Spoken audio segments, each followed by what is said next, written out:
벽난로에 내재된 울분과 함께 오늘의 사연을 들려드립니다. 여자가 밖으로만 나돌고 집구석을 안 챙기니까 남편 꼴이 말이 아니지. 남자가 기가 살아야 집안이 일어나는 법인데 쯧쯧. 내가 왜 이런 말을 들어야 하고 왜 무시를 당해야 하는지 혼란스럽습니다. 현관문 앞에 서서 비밀번호를 누르려던 손이 허공에서 멈췄습니다. 30년을 하루같이 눌러왔던 그 네 자리 숫자가 오늘따라 왜 이리도 낯설고 무겁게 느껴지는지 모를 일입니다. 도어록 덮개를 올리자 붉은색 불빛이 깜빡이며 저를 재촉했지만 저는 차마 버튼을 누르지 못한 채 한참을 서 있어야 했습니다. 문 너머에서 들려오는 TV 소리, 남편의 헛기침 소리, 그 익숙한 소음들이 저에게는 마치 거대한 벽처럼 느껴졌습니다. 이 문을 열고 들어가는 순간 더 이상 돌이킬 수 없는 강을 건너게 된다는 것을 알고 있었기 때문입니다. 제 주머니 속에는 차갑게 식은 녹음기 하나가 들어 있었습니다. 그 작은 기계 안에 담긴 것은 단순한 음성 파일이 아니었습니다. 그것은 제가 30년이라는 긴 세월 동안 꾹꾹 눌러 담아왔던 눈물이었고 짓밟힌 자존심이었으며 끝내 지키지 못한 제 젊은 날의 비명이기도 했습니다. 심장이 불규칙하게 요동쳤습니다.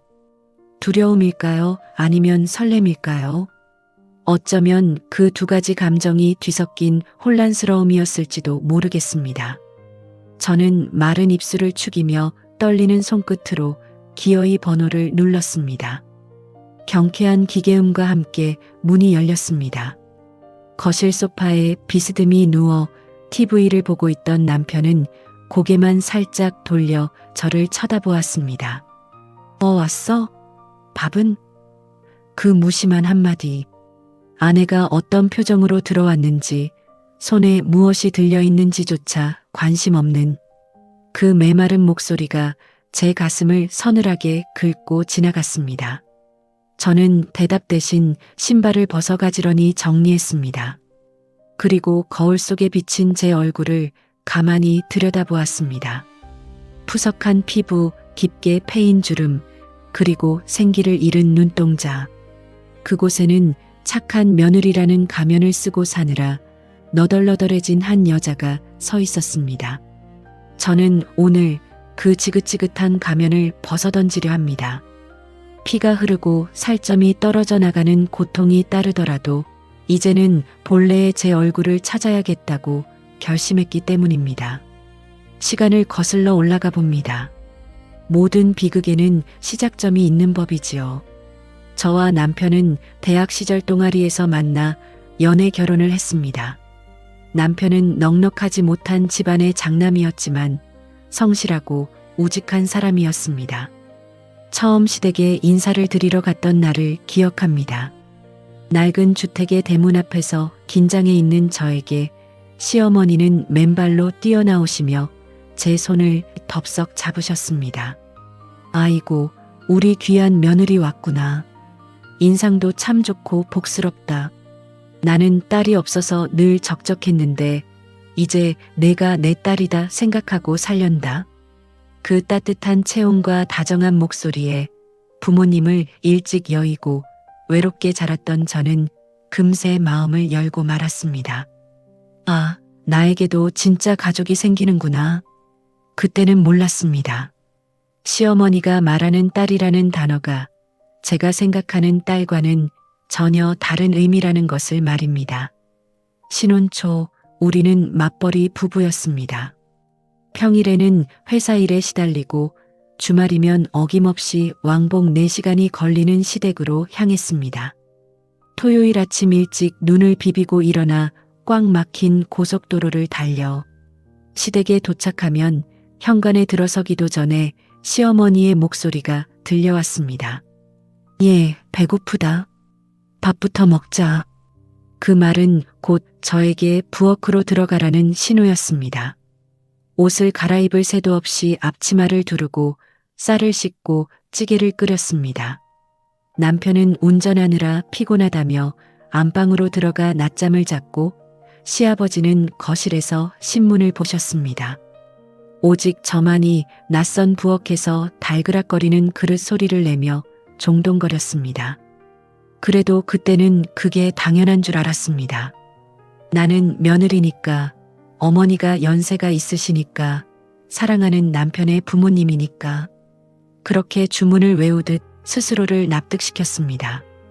식사가 끝나면 산더미처럼 쌓인 설거지가 저를 기다리고 있었습니다.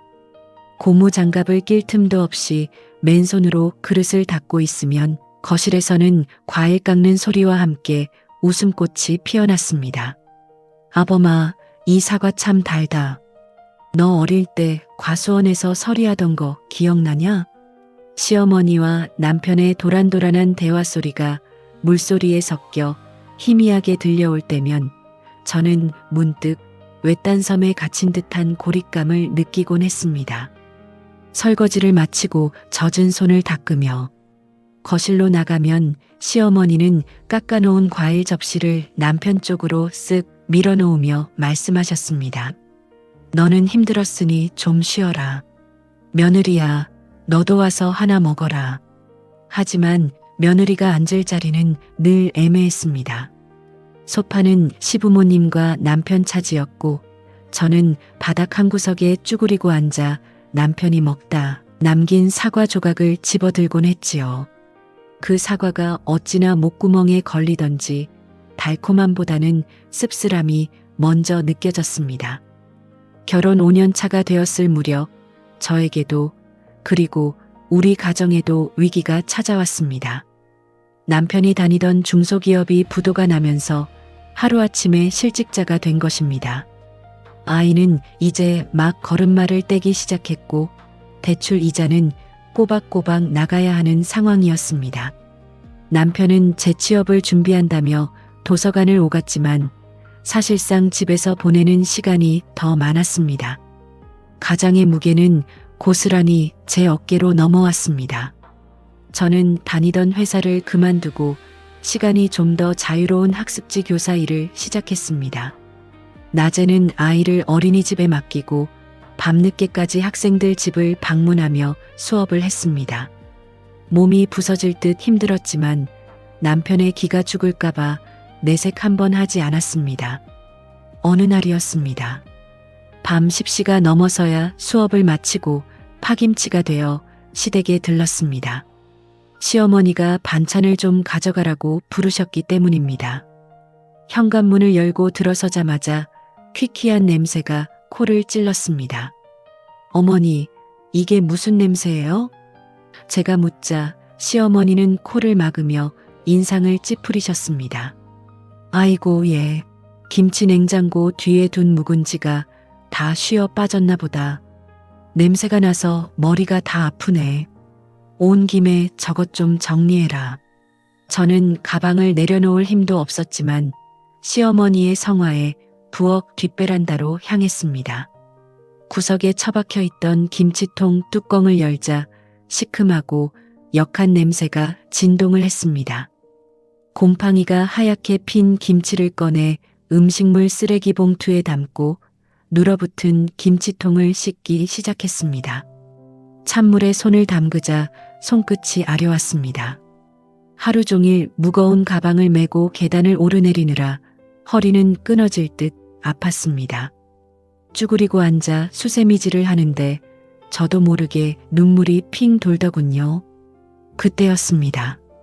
거실에서 TV를 보고 있던 남편의 웃음소리가 들려왔습니다. 하하, 저거 진짜 웃기네. 예능 프로그램을 보고 있는 모양이었습니다. 그리고 이어서 들려오는 시어머니의 목소리가 제 귀를 의심케 했습니다. 아범아, 배 좀 더 깎아주랴. 얼굴이 반쪽이 돼서 어쩌니. 여자가 밖으로만 나돌고 집구석을 안 챙기니까 남편 꼴이 말이 아니지. 남자가 기가 살아야 집안이 일어나는 법인데 쯧쯧. 순간 씻고 있던 김치통을 바닥에 떨어뜨릴 뻔했습니다. 여자가 밖으로 나돈다고요? 집구석을 안 챙긴다고요? 지금 생활비를 벌어오는 사람이 누구인데 빚을 갚고 있는 사람이 누구인데 어떻게 저런 말을 하실 수 있을까요? 억울함에 목이 메어왔습니다. 하지만 더 기가 막힌 건 남편의 대답이었습니다. 아, 몰라요. 엄마는. 나 요즘 공부하느라 머리 아파 죽겠어.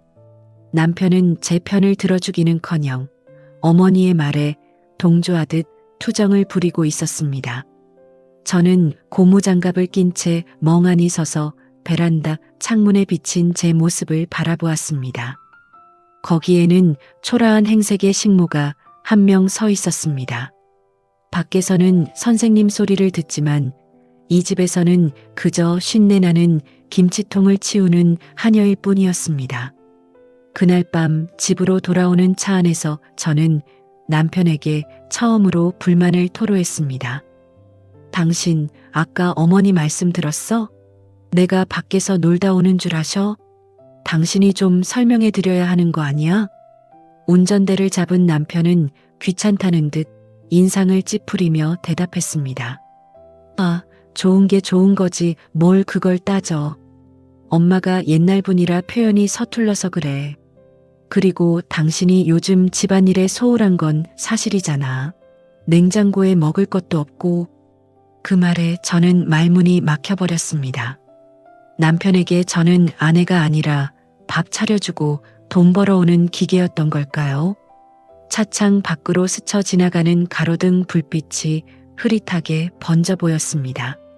눈물이 흘러내리는 걸 들키기 싫어 고개를 돌렸습니다. 이때 깨달았어야 했습니다. 이 남자는 내 편이 아니라는 것을, 그리고 시어머니의 그 서툰 표현이라는 것이 실은 저를 향한 날카로운 칼날이라는 것을 말입니다. 하지만 미련하게도 저는 그때까지도 희망을 놓지 않았습니다. 내가 더 잘하면, 내가 더 노력해서 다시 집안을 일으키면 시어머니도 남편도 내 진심을 알아줄 거라고 믿었습니다. 그 믿음이 얼마나 어리석은 것이었는지, 그리고 그 노력이라는 것이 저를 얼마나 더 깊은 수렁으로 밀어넣게 될지 그때는 짐작조차 하지 못했습니다. 그것은 착한 며느리 콤플렉스가 만들어낸 비극적인 환상이었습니다. 그 일이 있고 난 후에도 저는 묵묵히 제 자리를 지켰습니다. 남편이 재취업에 성공할 때까지 3년이라는 시간 동안 저는 가장으로서, 며느리로서, 엄마로서 1인 3역을 해냈습니다. 마침내 남편이 번듯한 직장에 다시 들어갔을 때 저는 이제 고생 끝 행복 시작일 줄 알았습니다. 하지만 그것은 또 다른 전쟁의 서막에 불과했습니다. 경제권을 되찾은 남편과 아들의 성공에 기세등등해진 시어머니의 연합작전이 시작되었으니까요. 이번 타깃은 바로 제 아이들이었습니다. 남편이 재취업을 하고 나서 집안의 공기는 미묘하게 바뀌었습니다. 시어머니의 목소리에는 다시 힘이 들어갔고 남편의 어깨는 한껏 솟아올랐습니다. 그동안 가장 노릇을 하며 빚을 갚고 가정을 지탱해온 저에 대한 고마움은 온데간데 없고 마치 본래의 질서를 되찾았다는 듯한 당당함만이 감돌았습니다. 시어머니는 틈만 나면 전화해서 이제 우리 아들이 돈 벌어오니 너는 집안일에나 더 신경 써라라고 말씀하셨습니다. 제가 학습지 교사 일을 계속하고 있었음에도 제 벌이는 그저 여자들의 소일거리나 용돈벌이, 취급을 받기 일쑤였지요. 하지만 제가 진짜 참을 수 없었던 건 저를 향하던 그 무시의 화살이 아이들에게로, 특히 우리 큰아이에게로 향할 때였습니다. 엄마라는 이름으로도 참아내기 힘든 순간들이 찾아오기 시작한 것입니다. 큰애가 중학교에 들어갔을 때의 일입니다. 아이는 어릴 때부터 그림 그리는 것을 유난히 좋아했고 재능도 있어 미술 선생님께 칭찬을 많이 받곤 했습니다. 넉넉지 않은 형편이었지만 아이의 꿈을 꺾고 싶지 않아 저는 제 옷 한 벌 사입지 않고 아껴가며 미술학원에 등록시켰습니다. 그런데 주말에 시댁에 갔다가 그 사실을 들키고 말았습니다. 아이가 거실 탁자에서 스케치북을 펴놓고 그림을 그리고 있었는데 시어머니가 대뜸 다가오더니 스케치북을 획 빼서 바닥에 내동댕이 치시는 게 아니겠습니까? 사내놈이 무슨 그림쟁이 짓이냐? 판검사가 돼도 모자랄 판에 기생오라비처럼 붓질이나 하고 앉아 있어? 아이는 너무 놀라 파랗게 질린 얼굴로 저를 쳐다보았고 스케치북은 구겨진 채 바닥에 뒹굴었습니다. 저는 떨리는 손으로 아이를 감싸 안으며 말했습니다. 어머니, 아이가 좋아해서 하는 거예요. 선생님도 재능이 있다고 하셨고요. 그러자 시어머니가 제 면전에 대고 소리를 지르셨습니다. 재능? 굶어 죽기 딱 좋은 재능이다. 내가 헛바람을 넣으니까 애가 공부를 안 하는 거 아니냐? 내 친정 식구들이나 하는 짓을 왜 우리 귀한 장손한테 시켜? 친정 부모님까지 들먹이는 그 말에 피가 거꾸로 솟는 것 같았습니다. 제 부모님은 가난했지만 정직하게 사신 분들이었는데 예술을 한다는 이유만으로 모욕을 당해야 할 이유는 없었습니다. 하지만 더 기가 막힌 건 그때 방에서 나온 남편의 반응이었습니다. 소란스러운 소리에 나온 남편은 상황을 대충 훑어보더니 아이를 달래기는커녕 혀를 쯧쯧 찼습니다. 당신 엄마 말 틀린 거 없어. 미술에서 뭐 먹고 살래? 남자가 기술을 배우든지 공부를 해야지. 당장 학원 끊어. 아이는 그날 밤 방문을 걸어 잠그고 소리 죽여 울었습니다. 저는 방문 앞에 주저앉아 가슴을 쳤습니다. 남편이라는 사람은 제 편도 아이 편도 아니었습니다. 그는 그저 시어머니의 대리인일 뿐이었습니다. 아이의 꿈 하나 지켜주지 못하는 무능한 엄마라는 자괴감이 뼈에 사무쳤습니다. 그때 처음으로 이혼이라는 단어를 떠올렸던 것 같습니다. 하지만 아직 어린 둘째와 당장 갈 곳 없는 현실이 제 발목을 잡았습니다. 조금만 더 참자, 애들 클 때까지만 참자. 그렇게 속으로 사귀고 또 사귀었습니다. 하지만 참는다고 해결될 일이 아니라는 걸 그때는 미처 알지 못했습니다. 저의 인내는 그들에게는 권리가 되었고 침묵은 동의가 되어버렸으니까요. 그의 추석은 유난히 더웠던 것으로 기억합니다. 시댁 주방은 찜통이나 다름없었습니다. 에어컨은 거실에만 있었고 부엌에는 낡은 선풍기 한 대가 덜덜거리고 있었지요. 시어머니는 저는 부쳐서 바로 먹어야 맛있다며 하루 종일 프라이팬 앞을 지키게 하셨습니다. 기름 냄새에 속이 울렁거리고 다리는 퉁퉁 부어올랐지만 쉴 틈은 없었습니다. 거실에서는 시원한 에어컨 바람을 쐬며 남자들의 웃음소리가 끊이지 않았습니다. 남편과 시동생, 시아버지는 TV를 보며 왁자지껄 떠들고 있었고 가끔 며느리야 과일 좀 내오너라, 물 좀 다오하며 주문을 해댔습니다. 제가 쟁반에 과일을 깎아내어 가자 시어머니가 흐뭇한 표정으로 거실을 둘러보며 말씀하셨습니다. 아이고 보기 좋다. 남자들이 저렇게 든든하게 앉아있으니 집안이 꽉 차는 것 같네. 우리 며느리들도 좋지? 남편들이 밖에서 고생하는데 집에서라도 왕 대접받아야지. 왕 대접이라니요. 밖에서 돈 버는 건 저도 마찬가지였습니다. 명절 연휴 전날까지 수업을 하고 온 제 몸은 부서질 것 같았지만 누구 하나 수고했다는 말 한마디 건네지 않았습니다. 동서가 눈치를 보며 형님 좀 앉으세요라고 했지만 시어머니는 들은 척도 안 하셨습니다. 오히려 애미야 식혜 좀 가져와라. 살얼음 동동 띄워서라며 저를 다시 부엌으로 내몰았습니다. 부엌 구석에 서서 식혜를 따르는데 왈칵 눈물이 쏟아졌습니다. 내가 전생에 무슨 죄를 지었길래 이 집안의 종노릇을 하고 있는 걸까? 거실에서 들려오는 남편의 호탕한 웃음소리가 저를 비웃는 것만 같아 견딜 수가 없었습니다. 그날 돌아오는 차 안에서 저는 남편에게 한마디도 하지 않았습니다. 남편은 제 눈치를 살피며 많이 힘들었지? 엄마가 좀 유별나서 그래라고 변명했지만 그 말이 더 역겹게 들렸습니다. 유별나서 그런 게 아니라 당신이 방관했기 때문에 그런 거라고 소리치고 싶었습니다. 하지만 저는 입을 다물었습니다. 이제는 말로 싸우는 단계가 지났음을 직감했기 때문입니다. 마음속 깊은 곳에서 차가운 돌덩이 같은 것이 자라나기 시작했습니다. 그것은 더 이상 착한 며느리로 살지 않겠다는 결심이자 언젠가 이 모욕을 고스란히 돌려주겠다는 복수의 씨앗이었습니다. 저는 그때부터 시어머니와의 통화를 녹음하기 시작했습니다. 그리고 남편이 무심코 내뱉는 말들도 하나하나 기록해 두었지요.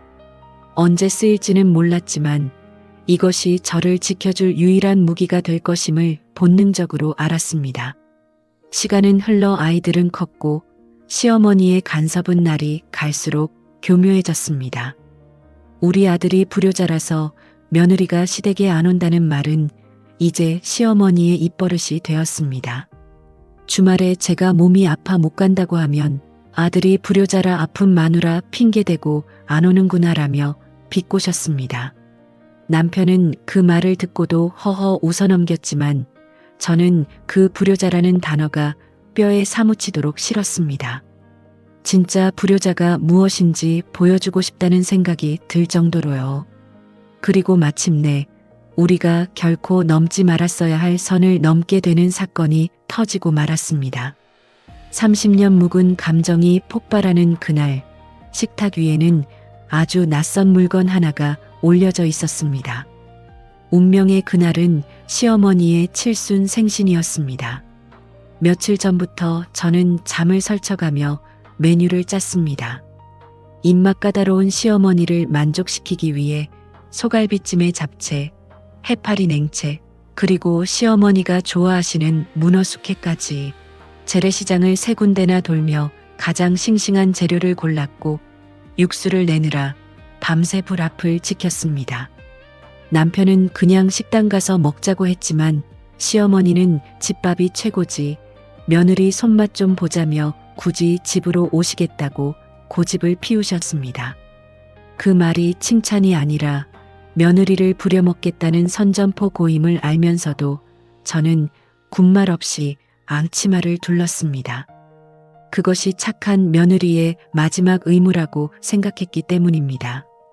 생신 당일 좁은 식탁이 모자랄 정도로 음식을 차려냈습니다.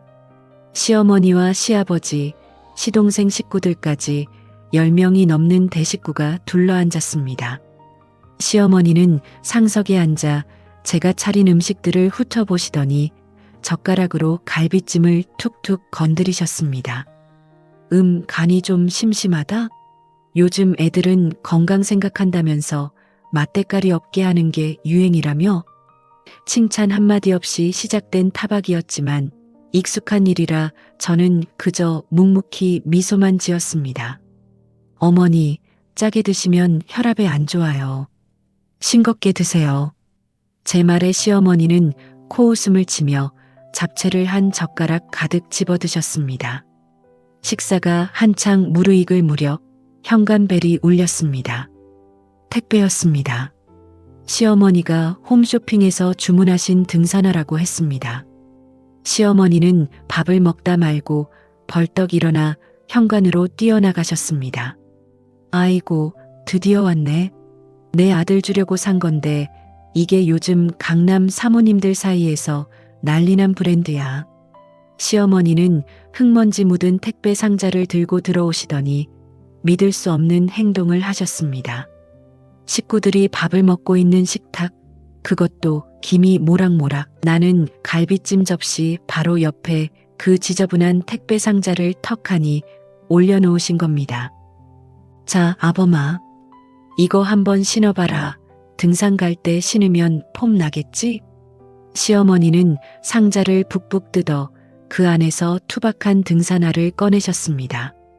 신발 밑창에 고무 냄새와 먼지가 식탁 위로 퍼져나가는 것 같았습니다. 저는 너무 놀라 저도 모르게 소리쳤습니다. 어머니, 밥상에 신발을 올리시면 어떡해요? 위생상 안 좋잖아요. 얼른 내려주세요. 제 목소리가 좀 컸던 탓일까요? 순식간에 식탁에는 정적이 흘렀습니다. 숟가락질을 하던 조카들도 술잔을 기울이던 시동생도 모두 얼어붙은 채 시어머니의 눈치를 살폈습니다. 시어머니는 들고 있던 등산화를 식탁 위에 쾅 소리가 나게 내려놓으셨습니다. 그러고는 저를 향해 천천히 고개를 돌리셨는데 그 눈빛이 어찌나 서늘하던지 등골이 오싹해졌습니다. 위생? 더럽다고? 야, 이 신발이 얼만 줄 아냐? 내가 새벽부터 지지고 볶은 이까짓 음식들 다 합친 것보다 비싼 거야. 이게 내가 만든 잡채보다 훨씬 깨끗하고 귀한 거라고. 시어머니의 목소리가 거실을 쩌렁쩌렁 울렸습니다. 저는 귀를 의심했습니다. 사람이 먹는 음식보다 발에 신는 신발이 더 귀하다니요. 그것도 며느리가 며칠을 고생해서 차린 생신상 앞에서 할 소리입니까? 어머니, 아무리 비싸도 신발은 신발이죠. 밥 먹는 곳이잖아요. 제가 지지 않고 대꾸하자 시어머니는 옆에 있던 남편을 툭 치며 말씀하셨습니다. 아범아, 내 마누라 말하는 뽐새 좀 봐라. 시어미가 아들 생각해서 사온 선물을 더러운 오물 취급한다. 내가 서러워서 살겠냐? 그러면서 눈물을 글썽이는 신용까지 하셨습니다. 그 뻔뻔한 연기에 기가 막혀 말문이 막힐 지경이었습니다. 저는 간절한 눈빛으로 남편을 쳐다보았습니다. 제발 이번만은 내 편을 들어줘. 이건 상식이 아니잖아. 제 눈빛은 그렇게 말하고 있었습니다. 하지만 남편은 입안 가득 갈비를 씹으며 귀찮다는 듯 말했습니다. 아, 당신은 뭘 그런 걸 가지고 그래. 엄마가 기분 좋아서 보여주신 건데. 새 신발이라 깨끗해. 그냥 둬. 그 순간 제 안에서 무언가가 와르르 무너져 내렸습니다. 그것은 30년간 간신히 지탱해오던 가족이라는 이름의 둑이었습니다. 남편에게 저는, 그리고 제가 차린 밥상은 시어머니의 기분을 맞춰드리는 도구일 뿐 존중받아야 할 대상이 아니었던 겁니다. 시어머니는 의기양양한 표정으로 저를 비웃듯 말씀하셨습니다. 들었지? 우리 아들도 괜찮다잖아. 어디서 감히 들어온 돌이 주인 행세를 하려 들어? 꼬우면 내가 나가라. 저는 식탁 아래로 쥐고 있던 주먹을 부들부들 떨었습니다. 손톱이 손바닥을 파고들어 피가 날 것 같았지만 그 고통조차 느껴지지 않았습니다. 머릿속이 하얗게 비워지더니 이내 차가운 이성이 그 자리를 채우기 시작했습니다. 더 이상 참는 것은 미덕이 아니라 나 자신에 대한 학대라는 것을 깨달았습니다. 저는 천천히 자리에서 일어났습니다. 의자가 바닥을 긁으며 끽 하는 소음을 냈습니다. 어머니 말씀 잘하셨어요. 들어온 돌이 주인 행세하면 안 되죠. 그래서 제가 나가드리려고요. 식구들이 웅성거리기 시작했습니다. 시어머니는 눈을 동그랗게 뜨고 어딜 가? 설거지는 하고 가야지. 라고 소리치셨지만 제 귀에는 들리지 않았습니다. 저는 앞치마를 벗어 식탁 위에 그 문제의 등산화 바로 옆에 던지듯 내려놓았습니다. 설거지? 그 귀한 아드님이 하시라고 하세요. 밥값은 해야죠. 그리고 뒤도 돌아보지 않고 안방으로 들어가 가방을 챙겼습니다. 뒤통수에 대고 쏟아지는 시어머니의 욕설과 남편의 당황한 목소리가 마치 다른 세상의 소음처럼 멀게 느껴졌습니다. 현관문을 나서며 저는 다짐했습니다. 다시는 절대로 이 지옥 같은 곳에 제 발로 걸어 들어오지 않겠다고. 엘리베이터 거울 속에 비친 제 얼굴은 엉망이었습니다. 화장은 번져 있었고 머리카락은 헝클어져 있었지요. 하지만 눈빛만은 그 어느 때보다 또렷하게 살아있었습니다. 저는 주머니 속에서 휴대폰을 꺼내 남편에게 문자를 보냈습니다. 이제 진짜 전쟁을 시작할 시간이었습니다. 집으로 돌아오는 차 안의 공기는 숨이 막힐 듯 무거웠습니다. 남편은 운전대를 잡은 채 계속해서 한숨을 쉬어댔습니다. 당신 오늘 진짜 너무한 거 아니야? 좋은 날 분위기 다 망치고 왜 그래? 엄마가 늙어서 노망난 거 하루 이틀이야? 그냥 내내 하고 맞춰주면 될 걸 굳이 얼굴 붉혀야겠어? 그의 입에서 나오는 말들은 예상했던 그대로였습니다. 단 한 번도 제 입장에서 생각해 보려 하지 않는 철저히 자기중심적인 사고방식. 저는 창밖으로 빠르게 지나가는 가로수들을 바라보며 입을 굳게 다물었습니다. 예전 같았으면 어떻게 나한테 그럴 수 있어? 라며 울고불고 매달렸겠지만 이제는 그럴 에너지조차 아까웠습니다. 대화가 통하지 않는 상대에게 감정을 쏟는 것은 바보짓이니까요. 집 주차장에 차를 세우자마자 남편이 신경질적으로 시동을 껐습니다. 말 좀 해봐. 당신 지금 시위해? 엄마가 사과하래. 전화해서 잘못했다고 빌어. 그래야 나도 중간에서 입장이 설 거 아니야. 저는 천천히 고개를 돌려 남편을 똑바로 쳐다보았습니다. 30년을 함께 산 남자인데 오늘따라 그의 얼굴이 소름 끼치도록 낯설어 보였습니다. 사과? 빌어? 당신은 지금 그 말이 나와? 제 목소리는 낮았지만 서리빨처럼 날카로웠습니다. 남편이 흠칫하며 뒤로 물러나더군요. 아니 엄마가 심하긴 했지만 그래도 어른이잖아. 신발 좀 올렸다고 밥상을 박차고 나가는 며느리가 세상에 어디 있어? 저는 대꾸 없이 차에서 내려 집으로 올라갔습니다. 도어록을 열고 들어서자 익숙한 우리 집 거실이 보였습니다. 하지만 저는 더 이상 이 공간이 안락하게 느껴지지 않았습니다. 남편이 뒤따라 들어오며 툴툴거렸습니다. 아, 배고파. 밥 먹다 말고 나와서 이게 뭐야? 라면이라도 끓여봐. 그 순간 제 안에 마지막 이성의 끈이 툭 하고 끊어졌습니다. 아내가 받은 상처보다 자신의 배고픔이 먼저인 이 남자. 이 사람과 함께한 30년 세월이 쓰레기통에 처박힌 기분이었습니다. 저는 부엌으로 가는 대신 안방으로 들어가 서랍 깊숙한 곳에 숨겨두었던 녹음기를 꺼냈습니다.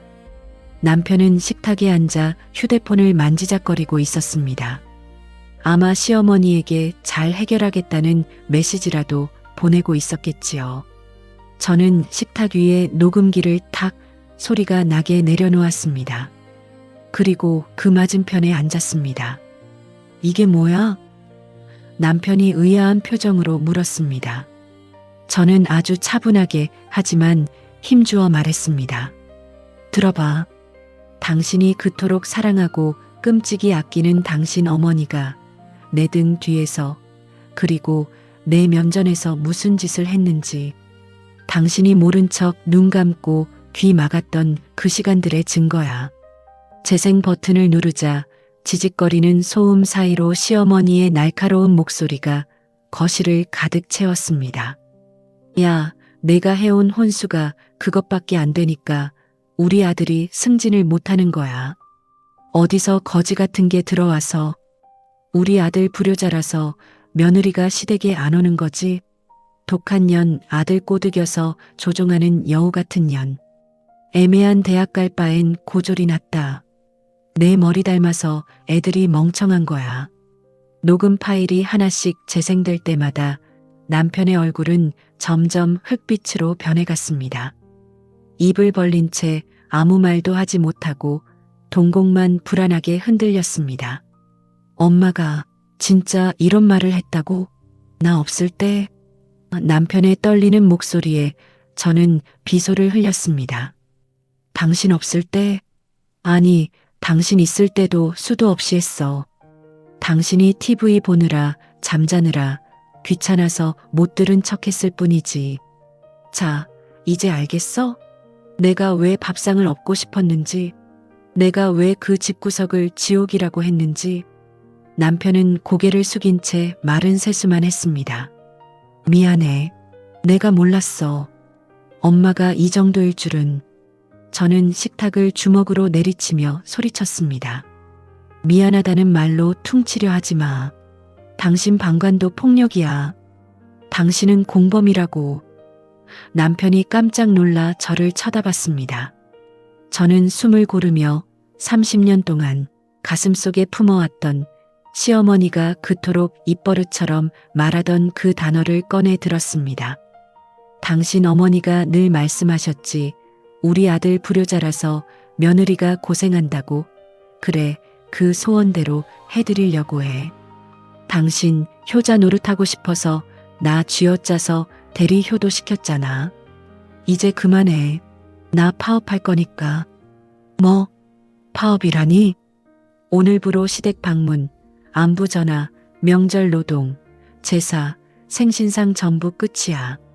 나 당신 어머니 며느리 안 해. 정효도하고 싶으면 당신 혼자 가서 해. 당신이 직접 요리하고 설거지하고 비위 맞춰드려. 그게 진짜 효도잖아. 남편의 얼굴이 사색이 되었습니다. 여보, 그게 무슨 소리야? 가족끼리 어떻게 안 보고 살아? 저는 자리에서 일어나며 싸늘하게 쏘아붙였습니다.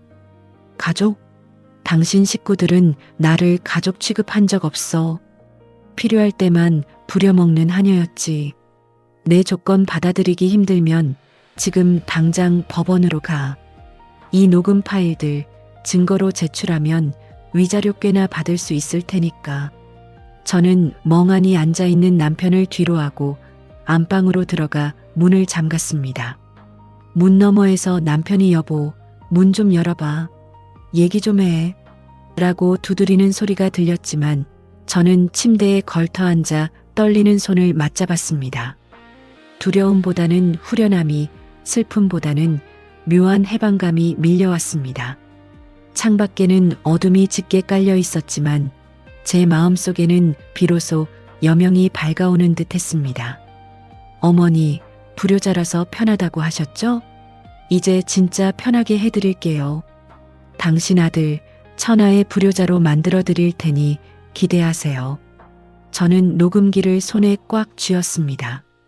이것은 단순한 기록이 아니라 제 인생을 되찾기 위한 전쟁의 서막이었습니다. 착한 며느리는 오늘 식탁 위에 등산화가 올라온 그 순간 죽었습니다. 이제부터는 나를 지키는 독한 며느리가 되어 그들이 준 모욕을 하나하나 되갚아 줄 것입니다. 안방 문을 걸어 잠그고 침대에 앉아 있는 동안 거실에서는 남편의 한숨 소리가 끊이지 않았습니다. 그는 안방 문 앞을 서성거리며 여보, 문 좀 열어봐. 우리 대화로 풀자라고 애원했지만 저는 꿈쩍도 하지 않았습니다. 대화는 사람과 하는 것이지 벽과 하는 것이 아니니까요. 저는 책상에 앉아 A4 용지 한 장을 꺼냈습니다. 그리고 펜을 들어 그동안 머릿속으로만 구상해왔던 조항들을 하나하나 적어 내려가기 시작했습니다. 그것은 단순한 합의서가 아니라 제 인생을 되찾기 위한 독립선언문이자 남편에게는 항복 문서나 다름없는 것이었습니다. 밤이 깊어서야 거실이 조용해졌습니다. 남편이 소파에서 잠든 모양이었습니다. 저는 그제야 방문을 열고 나갔습니다. 식탁 위에는 남편이 먹다 남긴 라면 그릇이 퉁퉁 부른 채 놓여 있었습니다. 예전 같았으면 짠한 마음에 치워줬겠지만 저는 그 옆에 제가 작성한 각서를 툭 던져놓고 다시 방으로 들어왔습니다. 다음 날 아침 남편은 식탁 위에 놓인 종이를 발견하고 사색이 되었습니다. 이게 다 뭐야? 남편의 떨리는 손에 들린 각서에는 다음과 같은 내용이 적혀 있었습니다. 제1조 시댁 방문 및 연락 전면 중단. 제2조 명절 및 제사 노동 의무 면제. 제3조 시부모님 병원비 및 부양은 친아들인 남편이 전액 부담 및 간병.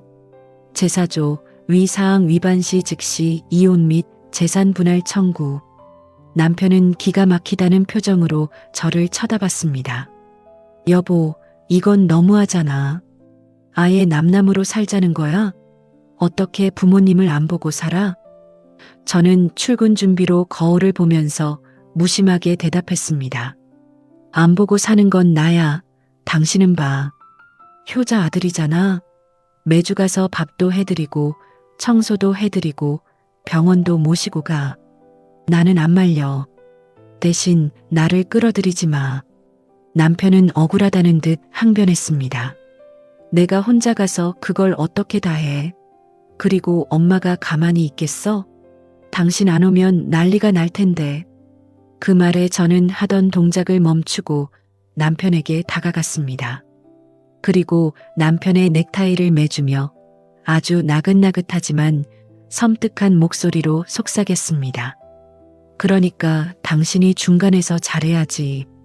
당신 어머니가 나 찾으면 내가 아파서 못 온다고 하든 바빠서 못 온다고 하든 당신이 알아서 둘러대.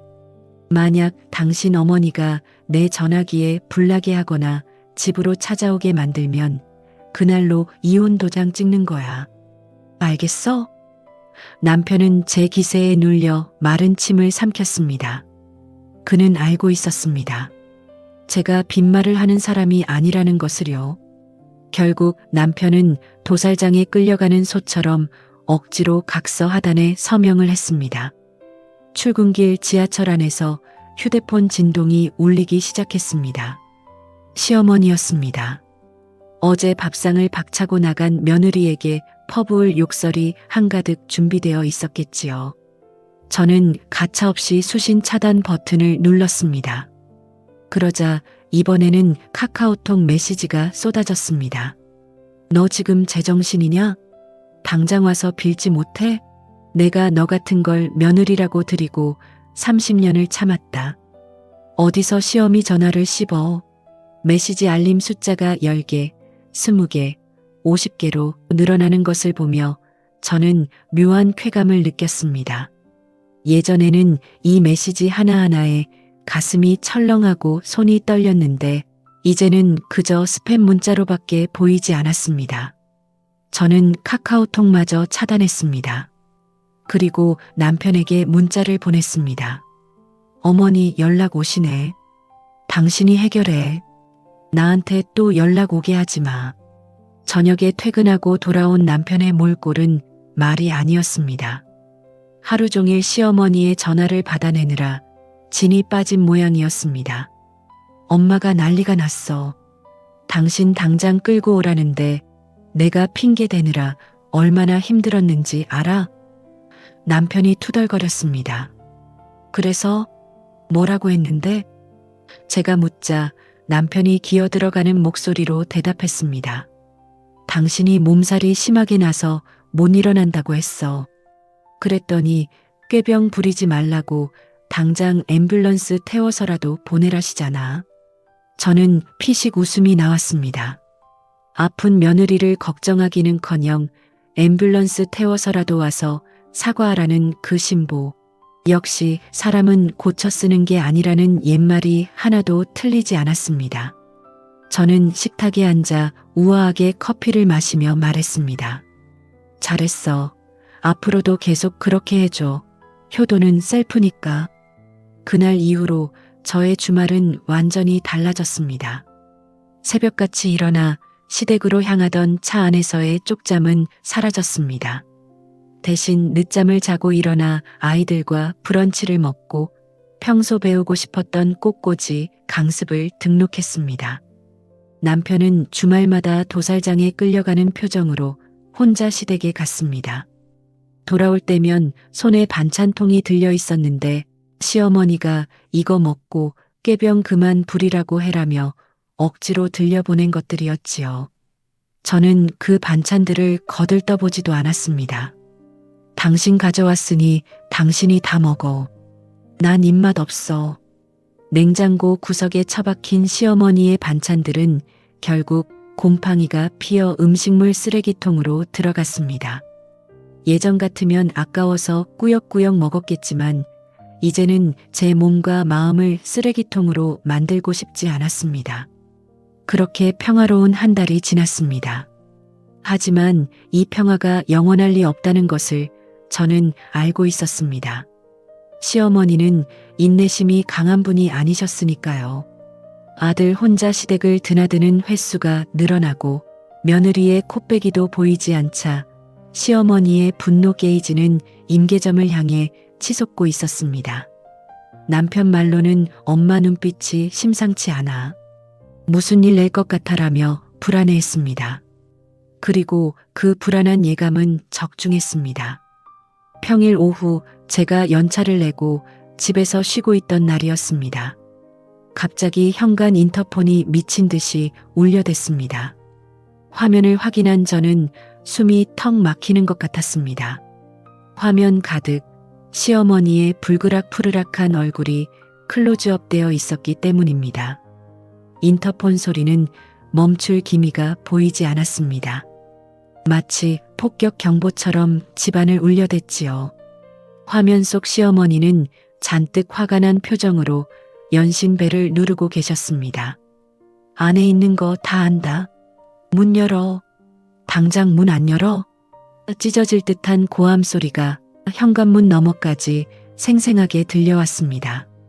저는 심장이 쿵쿵 뛰었지만 호흡을 가다듬고 인터폰 수화기를 들지 않았습니다. 대신 휴대폰을 꺼내 동영상 촬영 버튼을 눌렀습니다. 증거를 남겨야 했으니까요. 시어머니는 배를 누르다 지치셨는지 이제는 주먹으로 현관문을 쾅쾅 두드리기 시작했습니다. 이게 어디서 시어미를 문전박대해? 내가 미쳤구나. 단단히 미쳤어. 내가 오늘 머리채를 다 뽑아놓을 테니 나와.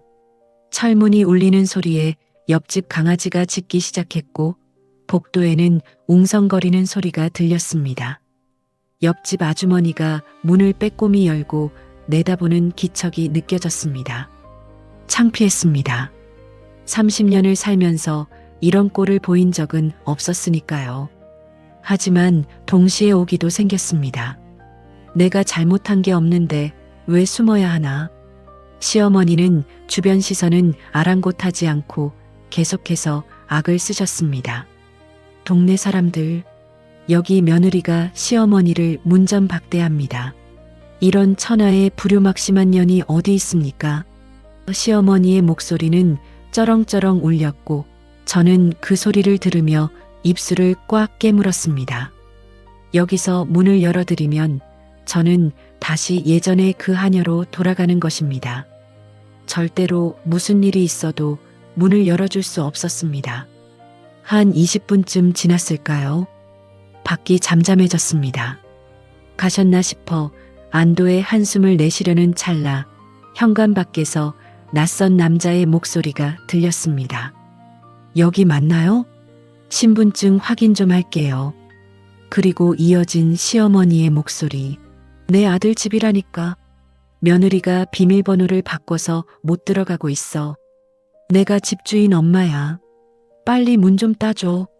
세상에 열쇠 수리공을 부른 겁니다. 저는 등골이 오싹해졌습니다. 도어록 덮개가 열리는 소리와 함께 기계 조작음이 들리기 시작했습니다. 드릴 소리 같은 것이 들리자 공포감이 밀려왔습니다. 이건 명백한 주거 침입 시도였습니다. 저는 더 이상 지체할 수 없었습니다. 떨리는 손으로 경찰에 전화를 걸었습니다. 네, 경찰입니다. 수화기 너머 건조한 목소리가 들리자 저도 모르게 목소리가 떨려 나왔습니다. 누가 강제로 문을 따고 들어오려고 해요. 빨리 좀 와주세요. 무서워 죽겠어요. 신고를 마치고 저는 현관 앞으로 다가갔습니다. 그리고 문을 사이에 두고 소리쳤습니다. 아저씨, 지금 뭐 하시는 거예요? 문 따면 주거 침입으로 신고할 거예요. 경찰 불렀어요. 제 목소리에 밖에서 작업하던 소리가 뚝 멈췄습니다. 열쇠 수리공이 당황한 듯 시어머니에게 묻는 소리가 들렸습니다. 할머니, 안에 사람 있는데요? 며느리라면서요. 이것 따면 저 쇠고랑 찹니다. 그러자 시어머니가 길길이 날뛰셨습니다. 내 집이야. 내 아들 집이라고. 내가 내 돈 주고 산 집 문 따는데 내가 무슨 상관이야. 경찰? 오라고 해. 누가 이기나 보자. 시어머니의 내 집이라는 단어가 제 뇌리에 꽂혔습니다. 시어머니는 아직도 이 집이 아들 명의인 줄 아시는구나. 저는 그 착각이 시어머니를 무너뜨릴 결정적인 무기가 될 것임을 직감했습니다. 잠시 후 엘리베이터가 열리는 소리와 함께 경찰관들의 무전기 소리가 들렸습니다. 신고받고 왔습니다. 무슨 일입니까? 묵직한 경찰의 목소리에 저는 비로소 현관문을 열었습니다.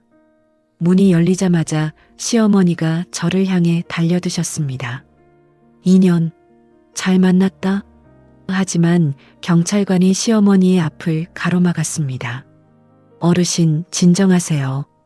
폭력 쓰시면 안 됩니다. 시어머니는 경찰관에게 삿대질을 하며 억울함을 토로하셨습니다. 경찰 양반, 내 말 좀 들어보소. 내가 내 아들 집에 왔는데 이 며느리년이 비밀번호를 바꾸고 문을 안 열어줘서 열쇠공을 불렀소. 이게 죄가 되오? 자식이 부모를 문전박대하는 게 죄지.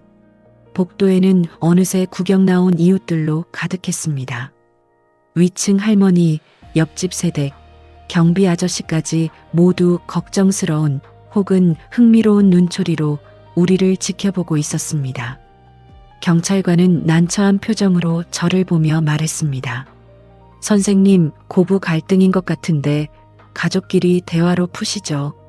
문 따는 건 좀 과하셨지만 어르신이 아들 집이라고 주장하시니까. 경찰관도 가족 일이라며 대충 무마하려는 눈치였습니다. 그때였습니다. 제가 또렷하고 큰 목소리로 말했습니다. 경찰관님, 그리고 어머니, 착각하시는 게 있는데요. 여기 아들 집 아닙니다. 시어머니가 코웃음을 치며 소리쳤습니다. 무슨 개소리야. 내 아들이 뼈 빠지게 벌어서 산 집인데. 저는 품에서 미리 준비해 두었던 등기부 등본을 꺼내 경찰관에게 내밀었습니다.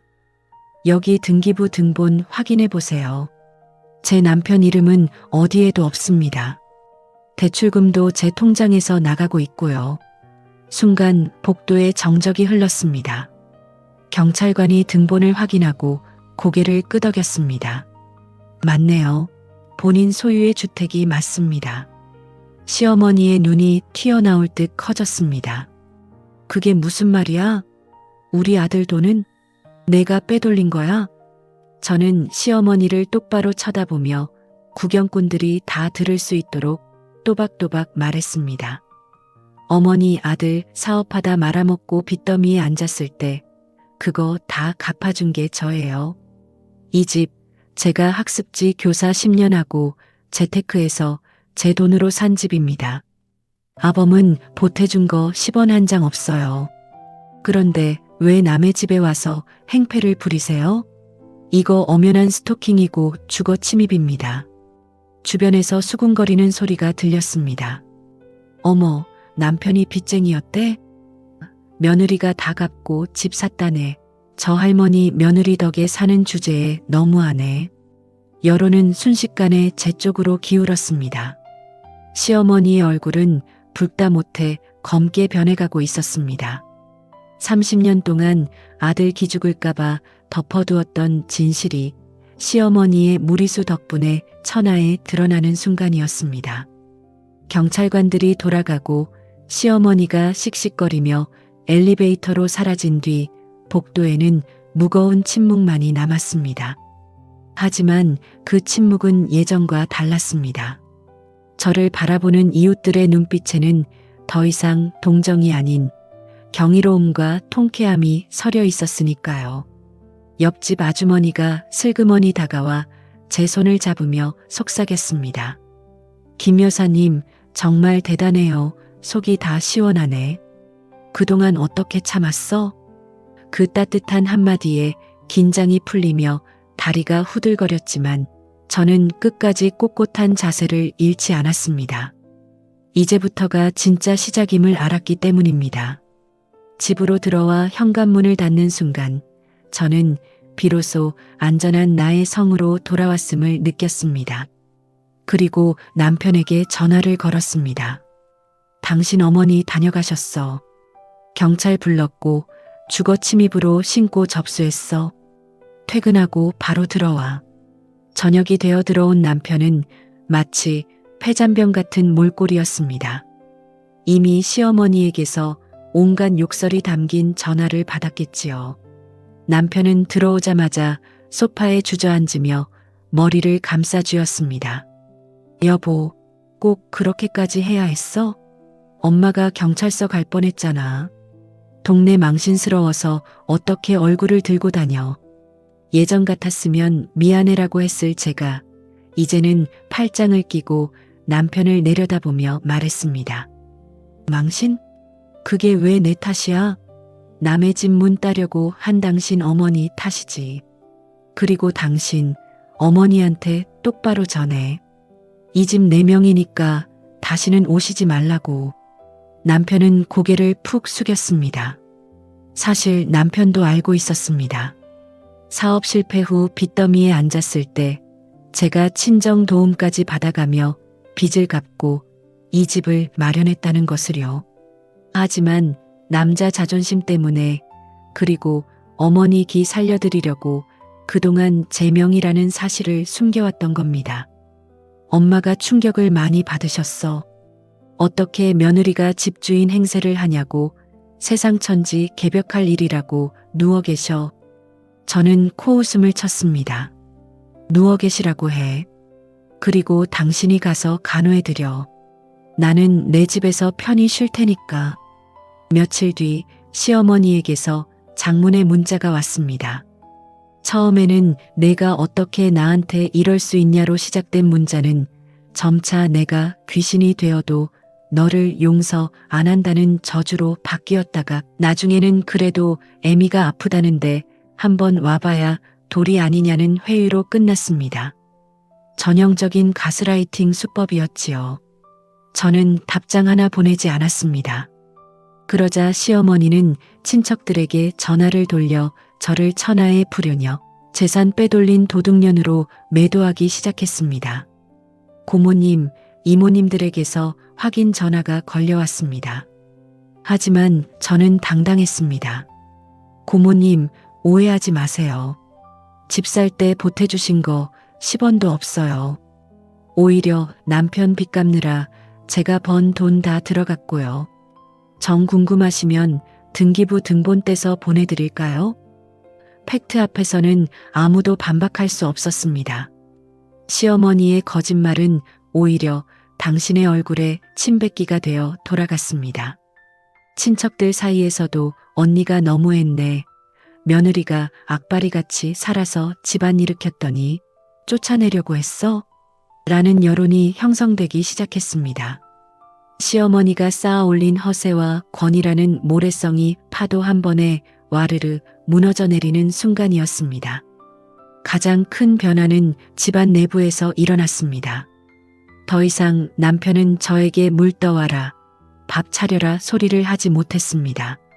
경제권도 명분도 모두 저에게 넘어왔으니까요. 퇴근 후 소파와 한 몸이 되던 남편이 이제는 눈치를 보며 청소기를 돌리고 설거지를 하기 시작했습니다. 처음에는 툴툴거렸지만 제가 싫으면 나가서 어머니랑 살든가라고 한마디 하면 군말 없이 고무장갑을 꼈습니다.